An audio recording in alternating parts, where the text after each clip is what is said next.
Welcome to the Eldest Daughter Diaries podcast. We're so glad you're here. This is a community forward space where Kenecia and myself, Krystal, two eldest daughters from two different cultures and backgrounds, we're sharing our candid experiences that shaped us as eldest daughters. We talk about being an eldest daughter, how it impacted us and still does, how we grew, how we evolved, how we learned to thrive beyond just kind of the confines of being an eldest daughter, but also the blessings of it, and how we did that while staying connected to our families. There will be intimate shares, honest storytelling, and most of all, encouragement, inspiration, and lots of loving on you, our fellow eldest daughters out in the world who are changing the world just by being yourselves. We are longtime friends who met in high school, actually, during a summer art class, and then onto the basketball court for several years and have reconnected as adults. And we're two friends exploring our creativity rooted in meaningful quality connection. The creativity part is really so full circle for us, even to land here with you. It's how we met and it's how we're coming back together. And it's a really cool turn of events. Yeah.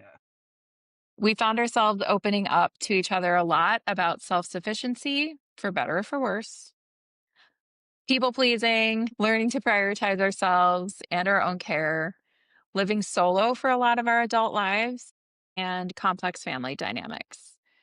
Then we realized that these are the exact conversations that we would have loved to hear eldest daughters talk about, which is why we wanted to bring it here to you. Something important that we are vulnerably learning to do here with you is to claim and own our own stories and experiences.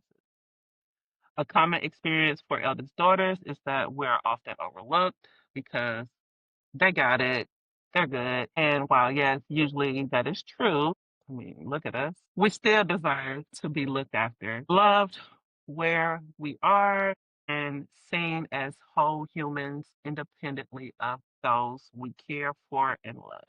This podcast is a way to create our own spotlight for ourselves and each other for recognition, celebration, inspiration, motivation, and giving each other our well overdue flowers. We've learned to put everyone else first, including their needs, stories, and opinions. This is important.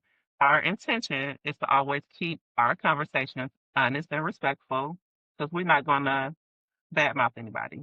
These are our stories to own. In the end, we're hoping other eldest daughters can learn how they might be able to maneuver these dynamics by hearing our experiences and seeing what else might be possible. So today it's all about getting to know us. We thought we'd share a bit about who we are, how we grew up, a bit about our friendship, and what we love about it, along with what we're excited to talk about together on this podcast. So, without further ado, I am Kenecia with a K and an A at the end. I'm a female cisgender Black woman, Southern born and city raised. I spent most of my time in Alabama, but I moved back not too long ago. So I'm a Leo sun, a Gemini moon, and a Capricorn rising. And if you know, you know, you know. So I am definitely an ambivert creative. I love art. I've loved art since I was younger. And like Krystal said, we met in an art class. So we'll get more into that. I'm the oldest daughter on both sides of my family, which is really important because on both sides, Chris, I don't know if you know this, but I have two brothers and a sister on both sides of my family, on my father's side and my mother's side. I didn't realize Yeah, that the symmetry, exactly. How crazy is right? that? Yeah. Wow. So I have many bonus brothers. And so I grew up with a single mom in a challenging relationship with my father. Um, and And, you know, Crystal, that I was definitely a product of uh, teen pregnancy. And so I think that's a lot of my growing up kind of helped me like, okay, I don't want to be a teen mom or going through that route. I think that would be a really good conversation to have as far as like maneuvering through that, Yeah. with that kind of parent. But I'm a literally like when they say the grandmother is the baby, that's me. Like I literally grew up with my grandmothers. My mother went to college, but she was still around. But my her mom passed when I was 3. So my great grandmother took over custody or made sure I was good growing up while she finished college. And my mother's grandmother and my father's mother, I was really close with them. I'm still close to my father's mom now. I was considered the baby for most of my family, until they started having children and I became the built-in babysitter. Can I just say, like, when your family is like, "So, when are you having kids?" Like that typical question, Yeah, your I already answer have them. is, Like they're "Been here, they're raising kids grown. my whole life." My whole life. And another reason why I don't have any because I've been raising them my whole life, and I'm tired of these jerks.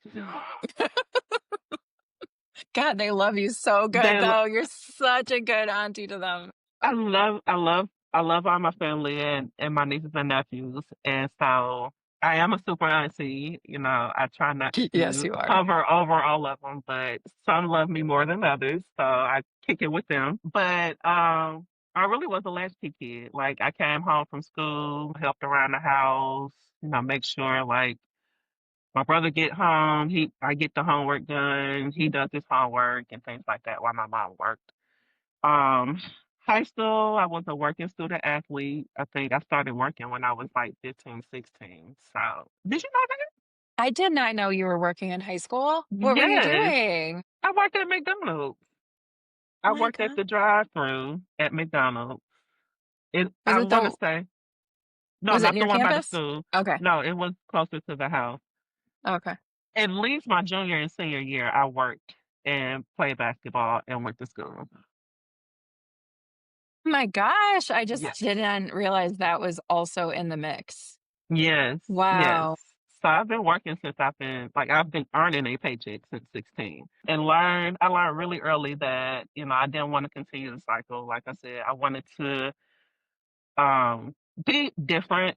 I've seen the same cycle within my family and I wanted to, do something different and also kind of break some cycles that needed to be broken. I think I'm doing a very good job at that these days.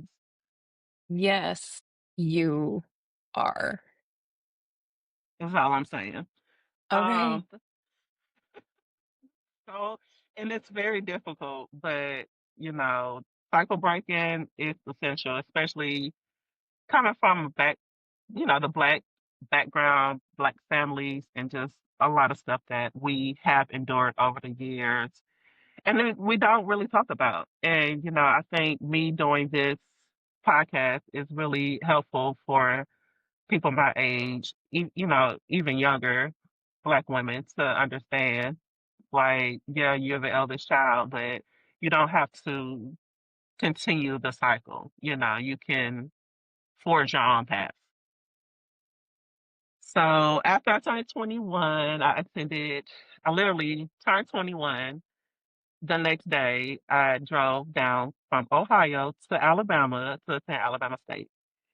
And when I say the next 18 years, I would be down there. The next 18 years, I would be down there. I would, I would stay in the South for 18 more years. And through that time, I battled a lot of like anxiety and depression that I didn't even realize until I started actually going to therapy in my 30s. Like a lot of times I was angry and moody and just emotions everywhere. And I didn't know how to try to, manage my emotions. And most of the time, I really just created things. Like I'll make stuff, you know. again, just Mm. creative. So, I think with me going to college after 21, I think kind of was an important piece for me. Um, First of all, I could drink. Priorities. Priorities, right?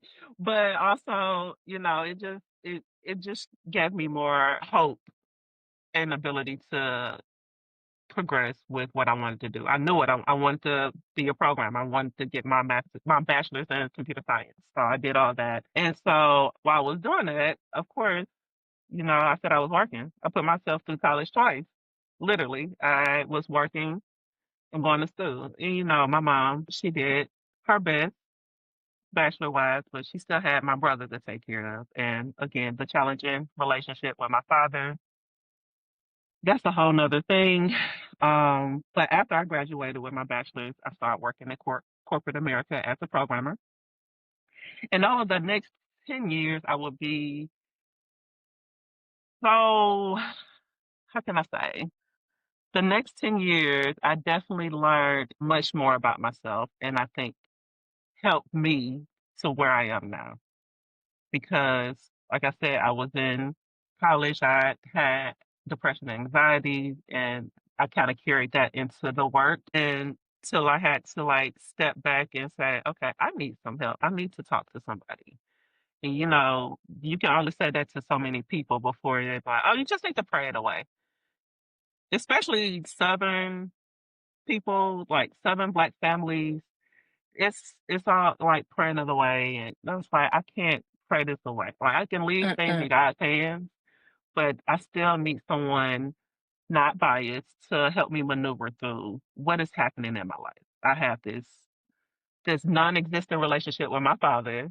My mother is doing the best she can for herself as well as me and my brother.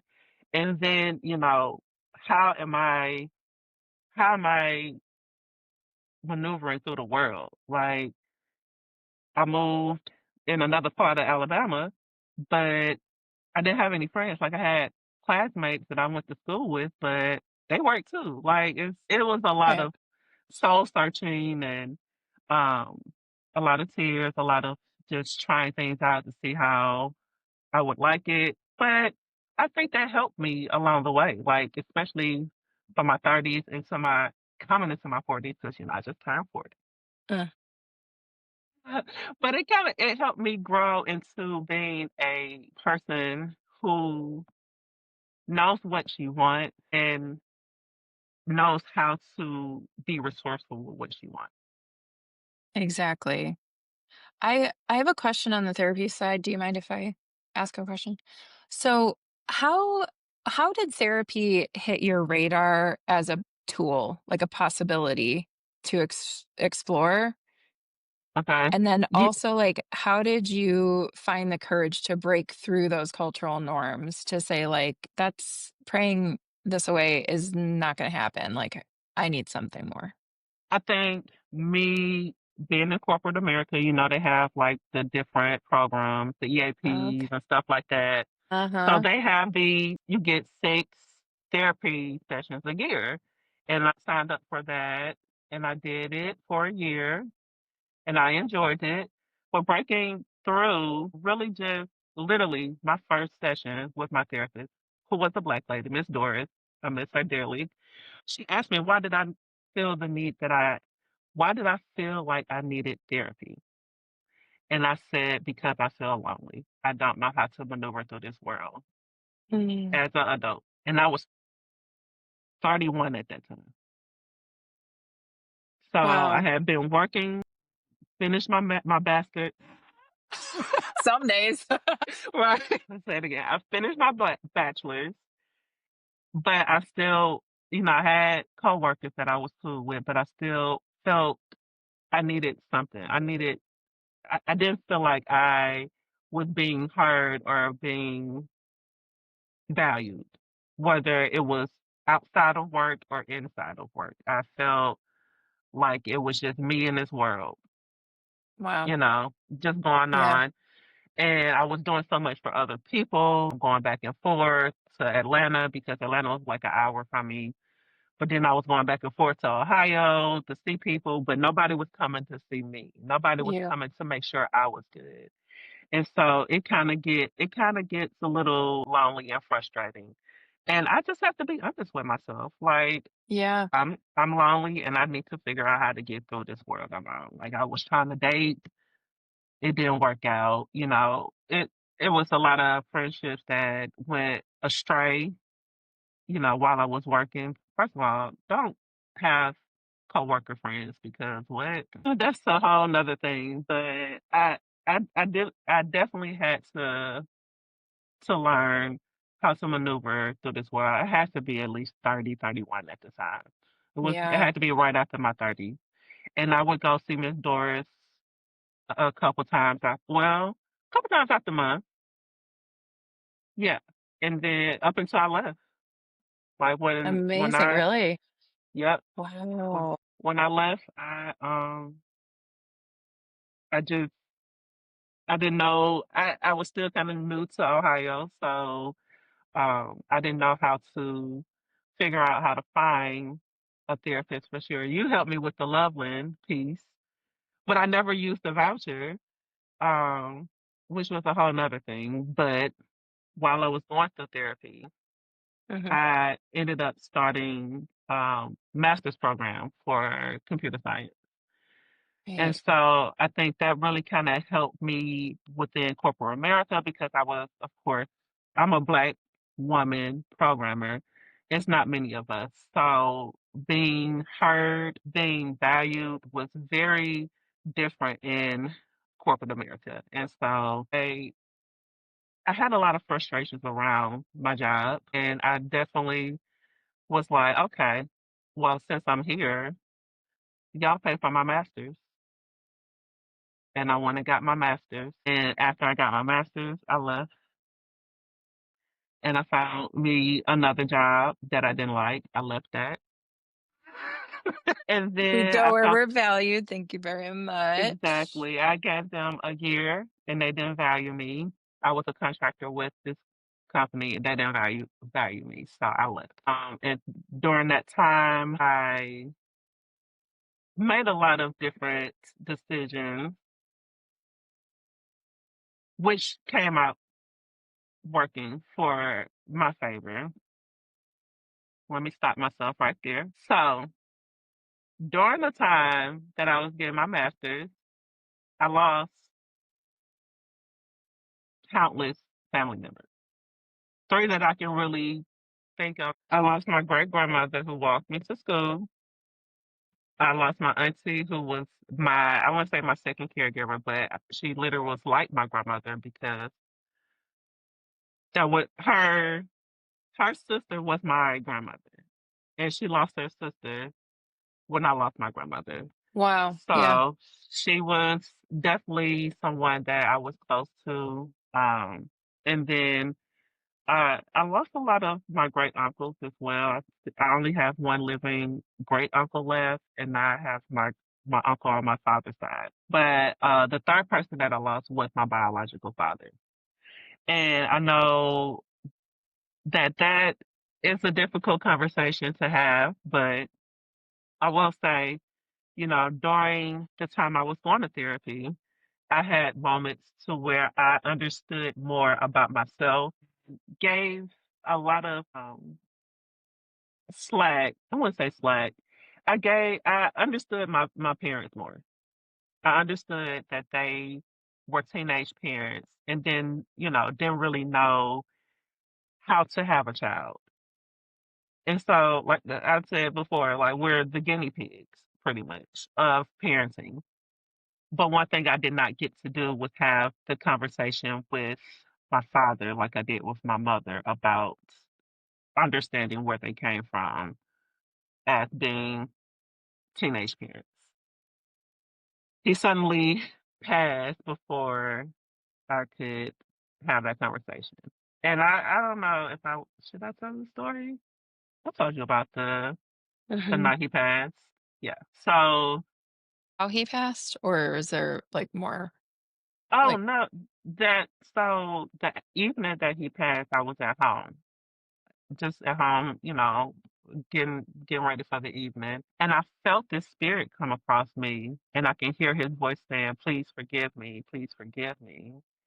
oh my God, I And have chills. I I literally in my head was like, "No, I can't forgive you. You hurt me so bad." And Oh, then not even 2 hours later, my uncle called me saying that he passed. wow. So that's why I feel as though I have my special gifts, my spiritual gifts. So like I'm clairaudient to where I'm hearing sounds and hearing things, and I feel called more often now to learn more about those. And so Definitely. that's something that I'm exploring in my 40s. Um, but it was hard during that time because I'm now meeting siblings that I've never interacted with. We've never only siblings I actually saw my life were my mother's children. I've never Wow. interacted with well, I won't say never. My brothers, I've seen them, but we never really talked. We never got to know each other or anything like that. My sister, I literally met 6 months before my father passed. I know, like, you've shared these nuances with me about this experience of losing your father, but I feel like it's just landing in a whole new way of how you're having this whole new life experience Yeah. after he's gone. Like, all these doors opened after he passed. Yes. I mean, that's Yeah. got to be so layered and It's so many it's nuances. so layered and it's so like I'm still trying to like maneuver through it all. Like I've traveled and been to concerts and did things prior to him passing. But now it's like I have the more ability to do things. I feel more called to be open to other opportunities as well. Yeah, It's a little, I don't know. I don't know how to explain it. Okay, sorry. I don't know it's how to okay. explain it. It's definitely something that has shaped me these past 4 years, 3 years. Yeah. So all that happened within my 30s, like losing my grandmother, my auntie, multiple uncles, my father, even my grandfather, my father's father. Lost them, and I had to learn how to manage my grief and managing my grief was also forgiving others. Forgiving myself and others. Yeah, we want to forgive others, but I need to forgive myself because, again, I had a lot of like depression and hate against, how I was brought into this world. I never asked to be brought into this world, but I had to like figure it out. And so that's where my therapy came in. Recently, I moved back from Alabama to Ohio, where I am venturing through the Midwest, getting out, focusing on my health to connect more with my family and my friends. I still have family in Ohio, so I'm connecting with them, getting back with my homegirl here. Like we have been enjoying seeing each other more often So now. much. Yeah, So much. It's such a gift to have it you is. so close, even if we're still like 2 hours away. I It's know. easy enough to get to each other. It's better than 10, I'll tell you that much. Amen. But, I've been excited to get back to the Midwest. I've picked up hiking and, I'm excited that I'm going to like these sports games because I'm a sports girly and I've been watching Ohio State play since I was like 10 and crying over the Browns since we're not even gonna talk about We're them, not but gonna we're not gonna bring them into here. no, no, but I'm excited that we are having this moment to kind of, you know, s- talk about ourselves and get to kind of spread our wings because I feel like so many times we are like the cheerleaders for each other. Yes. and I'm like, Yes, okay, now we have to cheer for ourselves, as we go through this. And I think starting this podcast has been really cool. So we are learning the tricks and the trades, and we're getting it going, but excited overall. me Yeah, too. yeah. Yay! Oh, So, I, before we move on to like my end of things, mhm. I'm just so proud of you. Your Aw, warrior spirit really, really shines. I think something that eldest daughters share is that fight in us to figure it out and to be resilient. And I really wish we didn't have to so often, yeah, you know? So I'm watching you blossom into yourself. And sorry to sound so cheesy with the whole blossom analogy, but I just really do see you settling into yourself. And even from my experience of coming back to Ohio after being away, like I can see more of parts of you like integrating in. And that's a cool yeah, thing to witness and just see you be more yourself than ever is really, I feel. yeah. Thank you, because I'll get in my cold plunge real quick. I be out doing things You that are, yeah. people may not really expect a young black woman to do. And we have to cut out this stereotype that, these things are for white people. No, these are experiences. And if you Amen. feel called to, do something, or even if you're just curious, you know, lean into that curiosity to understand that, okay, this is pretty cool. I feel like me leaning into different things shows more about who I am, and It does. adds to the umbrella of things that I do. Absolutely. And it's all So, tools for how you care for yourself. And watching you choose those things is really inspiring to be around, yeah. you Oh, know? yes. I love that because my cousins like all the time, like, oh, I never thought about that. Oh, I should do that. Oh, they get really like curious to see like how did I like it, or maybe they Right. want to try it. So again, opening up those doors and eliminating those cycles. Like black people do other stuff besides listen to rap music. Yes. That to I, say the very least. But I'm still yes. gonna listen to my rap music, but I digress. So Yes. You're a beautiful, multidimensional, badass, incredible human. And I'm thank lucky to you. be friends with you. Aw, don't make me cry. Oh, I love you, Crystal. I love you too. I love you So, so much.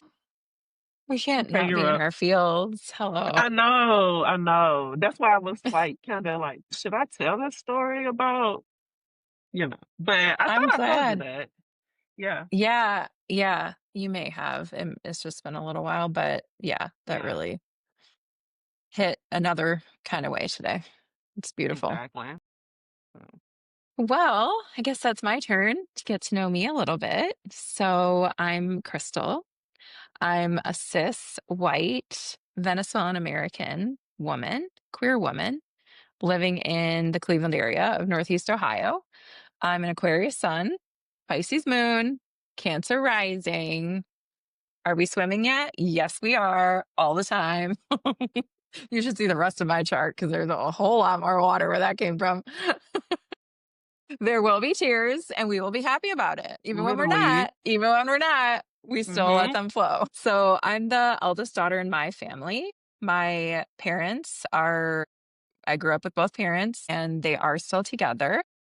And then I have two younger sisters. One I'm really extremely close with. We're besties.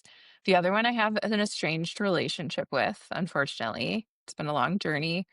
But there's still love there. And yeah, like growing up, I had a really great upbringing. As far as, like growing up, I didn't know that like we didn't have much money going on. I didn't know, some of the dynamics that were going on. I was able to, we were fed well and we had a lot going on. I was very active, did tap, jazz, ballet, the whole dance thing for 10 years, I think from like 3 to 13. And then went into high school Actually, dance would have continued, but I got body shamed out of it once puberty hit Oh, no, I did not from know my that. ballet teacher. Yeah, yeah, it was not great. It was What's her name? I'm very about to look her up just right now. yeah, it was really sad, but shifting to sports was also really good for me. Mhm, My body went through a lot. It's like growing pains, literally, but then also shifting from like the turnout of ballet and dance to like the running and the pounding. My body mhm, actually went through a lot, but I did love it. So basketball and softball entered the scene in high school. Part of how you and I got close through the basketball mhm. team. Power forwards, thank you very much. Yes, Okay, big girls. using those Mm, hips for something. exactly. Um, and then come college, I ended up being a 4-year rower. So I had a whole rowing career in college. It was awesome. Made such good friends, had such great experiences. I finally felt like my thick, strong body had like such immense purpose and power becoming a rower. So I feel like my, like, Okay. body image changed a lot when I became a rower because all of a sudden I was being cheered for being, like, the biggest in the boat because the biggest meant I was getting the best Strongest. PRs. Yes. And, hauling that boat down the river, you know? So that was really great for me, and I've even returned back to rowing actually 3 summers ago. So I'm rowing again now over the summer. Yeah, it's really Yes. fun.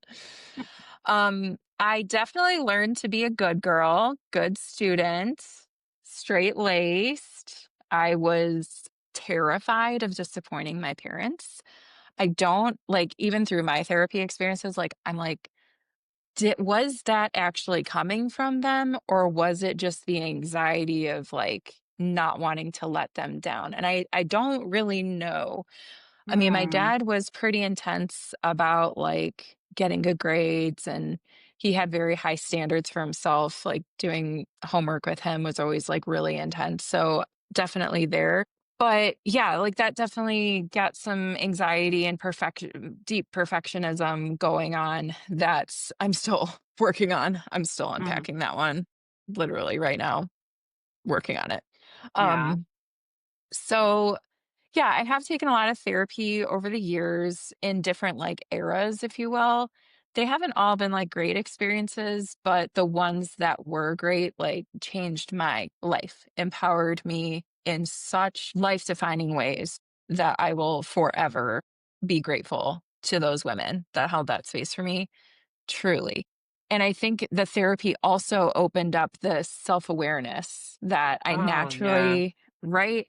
Like, I Same. have such a natural streak for, like, personal growth in me, and I do think the shadow side of that is having to be so self-aware Mhm. in an environment that, for me was a bit emotionally unstable. There's a lot of alcohol in the house growing up, which I didn't even realize until high school, started No. piecing it together. Yeah. So I feel like that, the whole walking on eggshells thing, like, makes you very, like, aware and hypervigilant of your environment, but then also when you can't control the environment, I think I turned in on myself. So it has its side, but it also has its shadow side of where that becomes a detriment. And, Mhm. just continue to work on that with my mentors and therapists. Question. Yeah. So, because I would come over your house. Like I never really recognized any of Yeah. those kind of behaviors. And maybe because at the time, I'm just like I'm at my friend's house. Like we just doing, having fun and doing stuff together. When did you said like during high school, you noticed. How did that affect you as you looked at your parents? Like how you viewed them? Yeah. Well, And I I think know that could be a lot. So yeah, yeah. It's always like a tricky this is gonna be an interesting journey of like learning how to talk more Yeah. about that Mhm. experience, because I Yeah, really yeah, don't yeah. know how to do it well, or like what the almost my own personal boundaries around it. So we'll find it together. Um, I Yeah. think in I think in high school, I didn't it's not till it's not till I became an adult, like in my 20s, where you start to see your parents as adults too. Does that Uh-huh. make sense? And Yeah, then yeah, once I yeah. was able to do that, I feel like it happened more in my 20s, where I'm like, "Oh, wow, like this has been more of an influence than I ever imagined it Didn't that I it thought. was," because Mhm. it was just like totally my normal. But it did Yeah. create this experience in high school of like feeling like I was living a double life almost. Mm. Yeah, because Really? like yeah, because like when I was at school, everybody likely perceived me as like she's good, she's got it together, she's good at The white school. girl, Catholic girl at the school, she's getting good grades, doing all this stuff. Yeah. Yeah, and like, I had the boyfriend and like I'm in sports and like I'm Mhm. winning awards and things. So like I think on the outside nobody even thought to ask any questions. But Yeah, then at yeah. home it was, and my parents were extremely like supportive as far as like we were at every practice, we were at every game and stuff. But Oh, yeah. it's the emotional side of things that, Yeah. you know, there were definite impacts there. So, yeah, I think it took me till more of adulthood to start recognizing like what actually was Mhm. going down. And then things, I mean, definitely escalated when I was in my 20s when I was out of the house, which then Oh, put me in more of a concern for my sisters and looking out for them and making sure that, yeah. things were okay. So, I yeah, get it. it's a lot of responsibility, to carry when you're trying to find out who the heck you are in the world. Yeah, and the fact that you had to carry that because, of course, you're the oldest child, you're concerned, like you said, about your siblings because you felt some, I won't say animosity, but you felt like you were living a double life and that maybe something more could occur with them, you know? Yeah. Yeah, because things I think a lot of it, and we can, talk more about this at Yeah, later yeah, times, yeah. but I think a lot of it, like, so my dad worked and then my mom was a stay-at-home mom. So Mhm. when we started to need her less is when things I think she was using Got alcohol to cope. got it. So as I, became an adult, Mhm. me being removed from the dynamics, right, then created new dynamics, and I'm on the outside looking in a way still. And that, is just a lot to navigate when you're trying to learn who the heck you are, you Yeah, know? And like holding a that is a lot. career, I went into the tech field as well right out of college. Mhm. Um, so I actually worked for a huge consulting firm for a year and a half after graduation until 2008 happened. 2009 is when I got laid off because of the Okay. whole economic downturn. But I was traveling literally 4 days a week. So I would hop on a plane Monday, come back Thursday, be in the office, local office on Friday, and it would just loop again. And like I, we share travel as a major interest for both of us. Yeah. So it was kind of like the time to do it. And I thought it was great money at all. And then I found But you out got to this see guy, good places, right? Cincinnati and like Louisville Cincinnati. and Jersey. Oh, those Yeah. are I beautiful places. Listen, I found the most beautiful parts of those places. You better believe it. I know I that's got right. out. I got out and explored. That's when I first learned to like take myself on solo dates. Like I would go Oh to man. restaurants by myself. I would go see a movie by myself because being in a hotel room like by yourself day after Yeah. day, it's just like, oh my gosh. But some of those projects were crazy. We were working like 15 hours a day. It was just, we were Whoa. workhorses. We were little Whoa. worker bees for the big cog Uh-huh. in the machine. So I got laid off. That was kind of a blessing in disguise. And then I did go into another tech job being a senior, or well, eventually senior business analyst for a tire distribution company, actually. And the people were amazing. So had a really great experience there. But then as my basically by mid 20s, there was a health crisis with one of my parents. And that really became my spiritual awakening for sure. Mm-hmm. Just watching them go through that and then make it, and, watching somebody be at death's doorway will definitely Mm-hmm. affect you, especially being Yes. so close to it. And I came out of that really reflecting of like, okay, if I don't take care of myself, nobody else is going to. Nope. I was literally watching, the effects of alcohol take over their body, and it would just was it's a horrific thing to watch. I wouldn't wish it on anybody, but after that experience, because of just the intense stress of it all, I needed to go on my own healing journey, literal physical healing journey, because at the time I was so sick with chronic digestive issues, chronic migraines, to the point where Mm. like I had migraines more days out of the month than I didn't. It was literally like 3 weeks Wow. out of the month that I would have a migraine, and I was missing work.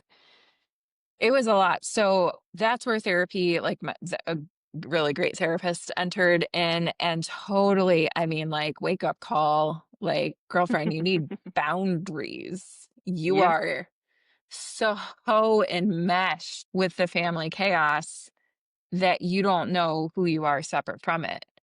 And my Mm-hmm. body was showing the signs of all of that. My body was saying, "Girl, you gotta do something different." I was out, I would work and then I'd go out and drink and eat and then not get enough sleep, get up, the whole thing. Like And do it again. and I thought I was just living the like 20s life in this cute part of town and like, living the life that you're told that you're supposed to want. Mm-hmm. Meanwhile, I hated being alone with myself. I did Mm. everything to avoid being alone with myself because the second I slowed down is when, You knocked the damn camera over. girl, at least once an episode. Do I talk with my hands? Yes. The Latina in me is everywhere. So I don't even know what to say. Um, Yeah, couldn't be alone with myself. Yeah, you So, took that learning long. how to do that, learning how to slow down, learning how to take care of myself. I mean, it was really, really just like building basic building blocks on up. Can I ask? Because Yeah, I do solo all the time.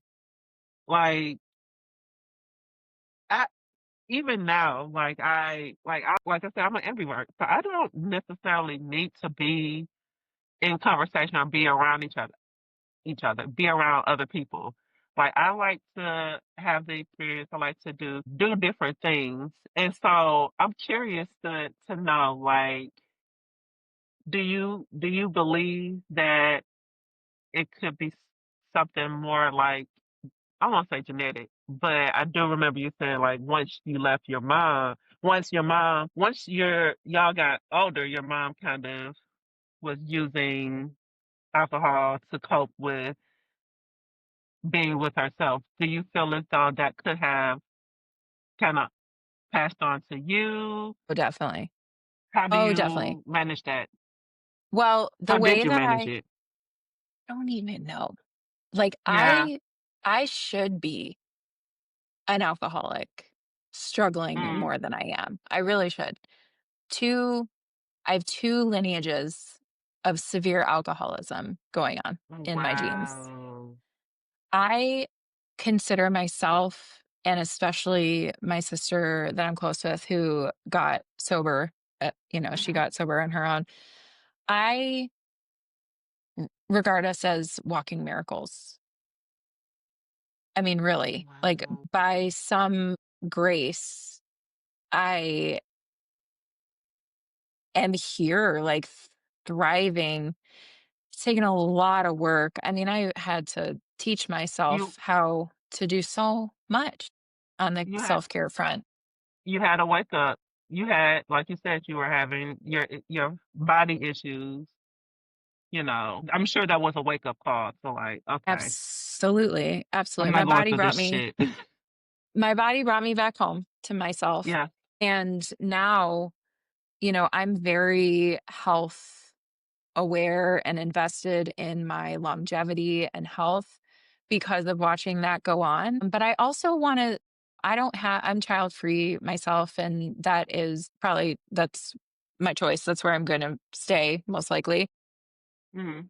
But I do feel that, I mean, there's spiritual wisdom practices that say, like, when you break a cycle within yourself, it heals 7 generations backwards and 7 generations forward. Whether you birth children through your body or not, there's kind of like almost like an epigenetic component to that, which Mhm. I really get behind. And so the investments that I make and how I've learned and clawed myself out of the inertia of this genetics predispositions, I do believe that my nephews, my cousins, all my little babies in my life that I love Mhm. are all benefiting from that, They're whether they healing. know it or not. Mhm. Yeah. But anybody out there listening that is so picking up what I'm putting down right now, I just want you to know that you are not alone. There's been so many moments where I was just like, I cannot believe you hear how common so many of these dynamics, like from codependency to alcoholism and addiction, substance abuse, any of that category of things, even to Yeah. like crappy emotion, yeah, like emotional regulation, lack thereof it, and Mhm. issues with communication, like stuff like that. It's so prolific and it's so common. And yet, how many of us are actually talking about it? And that's why you and I would have these like really open, beautiful conversations. And it's just like, oh, we could really We do the get it. podcast thing. And Yes. we're doing it, because like, my God, the quality of conversations that we have and hopefully are having, for example, today would have changed our world to hear about at any point from our high school to now. It's just beautiful. It is. It's literally full circle moment, honestly. Like, Truly. yeah, Yeah. I just love So this. the healing, I'm just going to Yeah, go ahead. wind this out, round this out. The catalyzing in my mid 20s totally from like the personal healing and going through that with my family member totally changed the trajectory of my life. I mean, this is a podcast for another day. It's probably a book, but I decided to hire my first life coach once I was like feeling better and more energized and things. He was calling me from Bali and he's like, you should really come check out Bali. I'm like, what's going on in Bali? Bali's everywhere right now, as it does, right? When things are like Mhm. intuitively calling you, it's like everywhere. I'm like, what the hell like, why Bali? Where the hell is Bali? I have no idea. And this is when Eat, Pray, Love was out. So like Bali, it was just everywhere. And so he got me into a volunteer at a yoga festival. And that was my catalyst for Nice.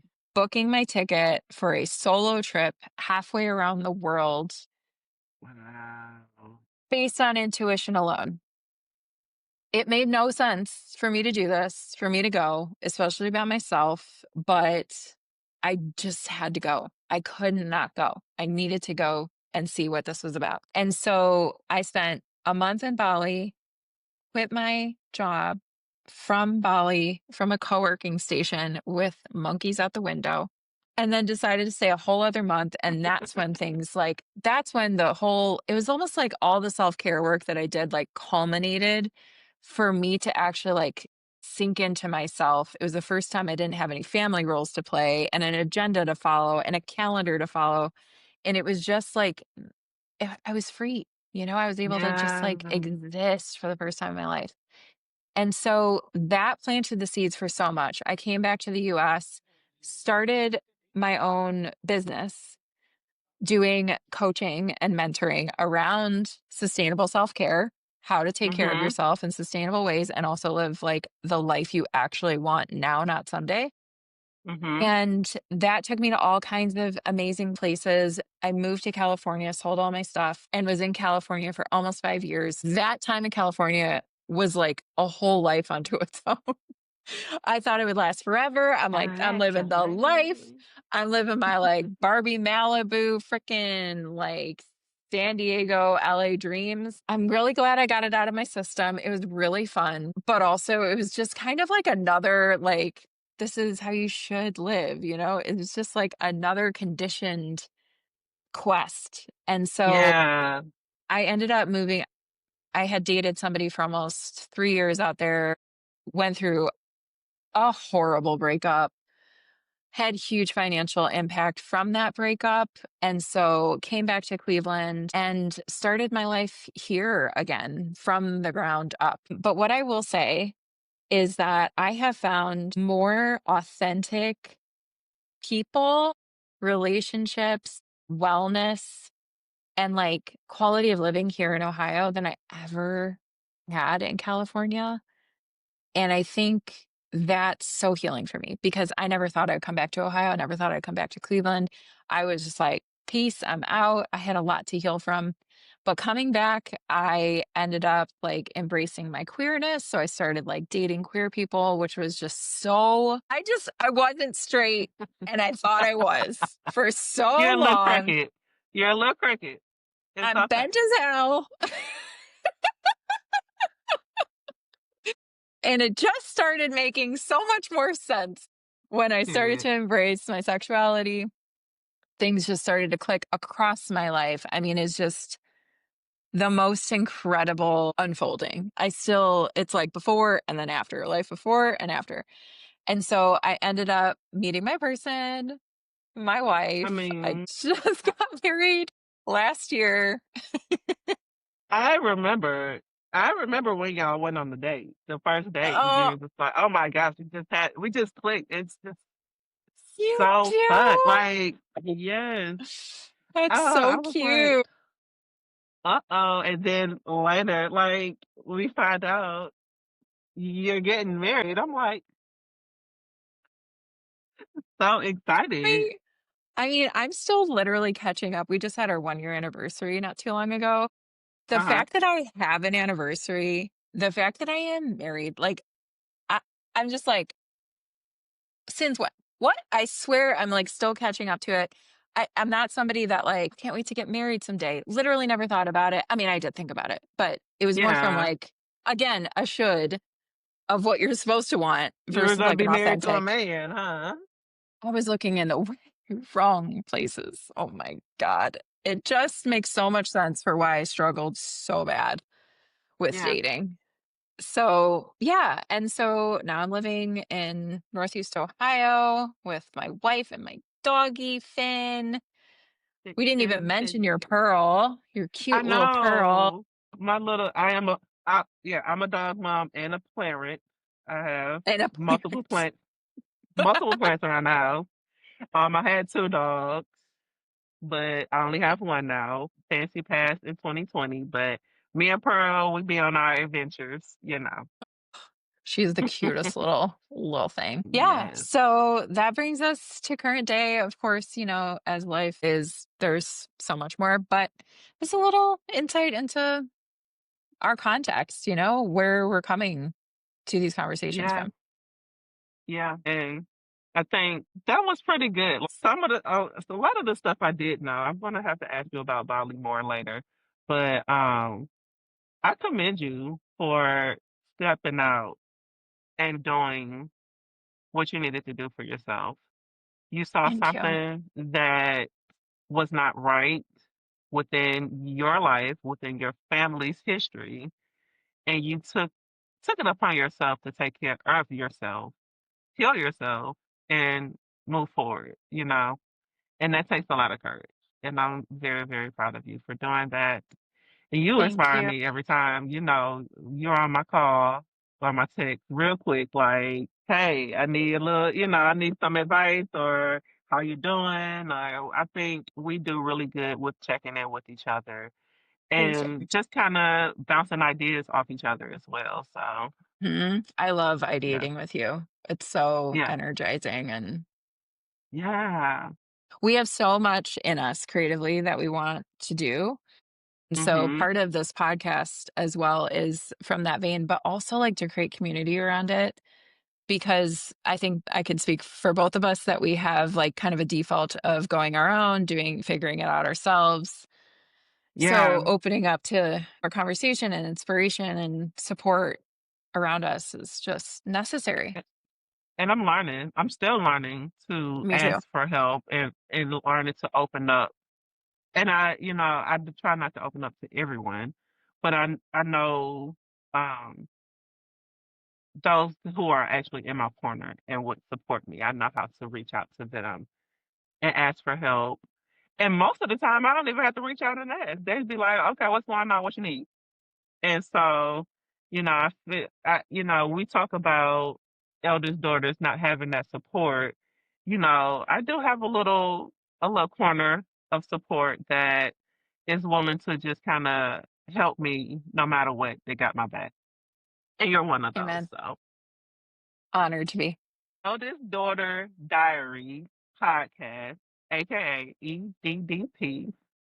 This space is meant for this space is meant to be for quality, nuanced conversation, not just with us, through with you too.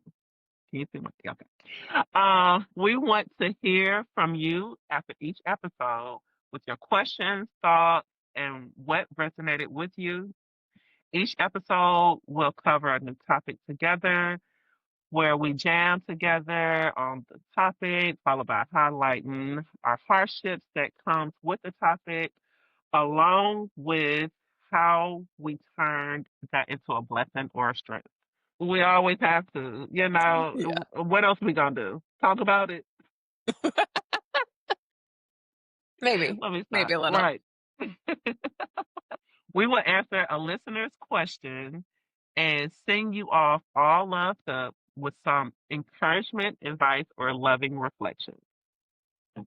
Our conversations are meant to be longer form chat, so about 40 to 60 minutes, possibly longer because we can get a little winded sometimes, y'all. So, either way, we hope that this time spent together nourishes you and uplifts you and reminds you of how absolutely incredible you are.